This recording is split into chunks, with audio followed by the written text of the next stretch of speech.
In the dim light of a cramped Ottawa apartment, the clack of a typewriter echoed through the night. Igor Gouzenko, Stalin's cipher clerk, hunched over coded messages, his trembling fingers painstakingly deciphering secrets that could ignite a global crisis.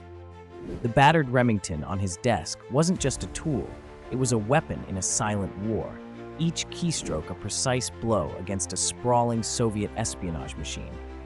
Gouzenko's world was one of paper and paranoia, folders tied with string, ink-stained fingers, and the relentless tick of a clock counting down to disaster.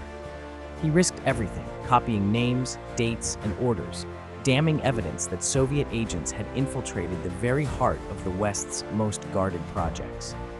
When he finally fled, those stolen documents pressed tightly against his chest were more dangerous than any gun. It was the typewriter, the coded sheets, and the courage to expose it all that tipped the balance of history. Gouzenko's tools were simple, but in his hands, they tore the curtain on a secret war and changed the world forever.